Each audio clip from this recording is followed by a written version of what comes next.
Herkese merhabalar. Kolopedia kanalımıza hoş geldiniz. Bugün sizlere doğanın en etkileyici mekanizmalarından biri olan adaptasyon hakkında bilgiler vermeye çalışacağım. Canlıların hayatta kalmasını sağlayan bu önemli süreç nedir? Nasıl işler ve örnekleri nelerdir? Gelin birlikte bir keşfe çıkalım. Adaptasyon nedir? Adaptasyon, bir canlının yaşadığı çevreye uyum sağlamak için geçirdiği biyolojik, fizyolojik ve davranışsal değişiklikler sürecidir. Bu değişiklikler doğal seçilim yoluyla nesiller boyunca gelişir ve türlerin hayatta kalma şansını arttırır.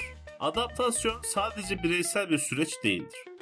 Adaptasyon sadece bireysel bir süreç değil, aynı zamanda türlerin evrimleşmesine ve çevresel değişimlere uzun vadede tepki vermesine de yardımcı olur. Çevre koşulları değiştikçe türler de bu değişikliklere uyum sağlayarak varlıklarını sürdürebilirler. Adaptasyonun çeşitleri bulunmaktadır. Haydi gelin bir göz atalım. Adaptasyonu 3 ana kategoriye ayırabiliriz. Fiziksel yani morfolojik adaptasyon.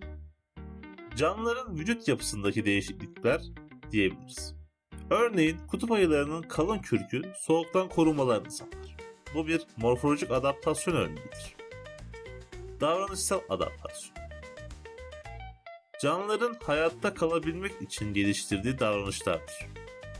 Örneğin bazı kuş türlerinin göç etmesi yiyecek bulmalarını kolaylaştırır.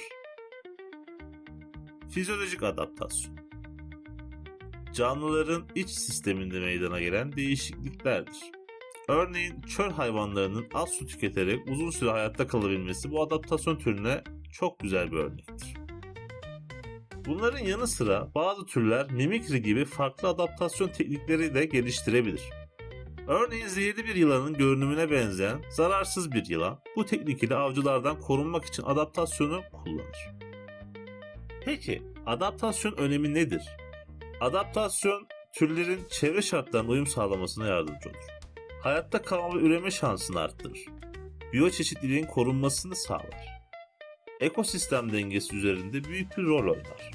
İklim değişikliği ve çevresel tehditler karşısında türlerin hayatta kalmasını destekler.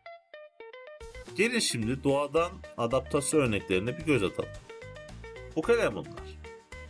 Deri rengini değiştirerek düşmanlarından korunur.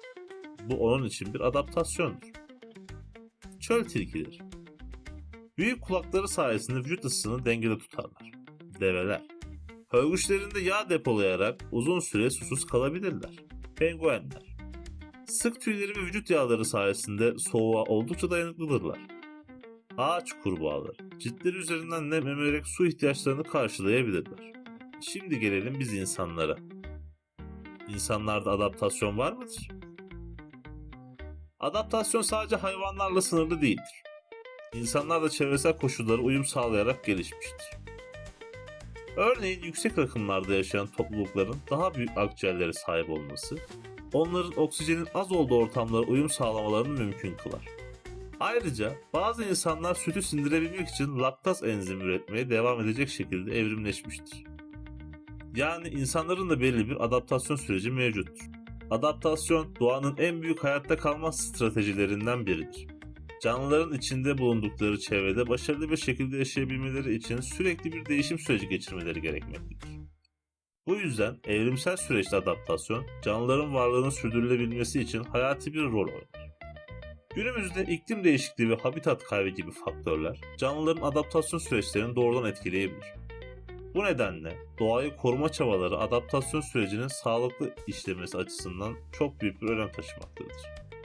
Evet, bugün sizlere adaptasyonun ne olduğu hakkında elimden geldiğince bilgi aktarmaya çalıştım. Umarım beğenmişsinizdir. Eğer bu konuya ilginç bulduysanız ve daha fazla içerik görmek istiyorsanız videomuzu beğenmeyi ve kanalımıza abone olmayı lütfen unutmayın. Bir sonraki videoda görüşmek üzere. Kendinize iyi bakın. Hoşça kalın.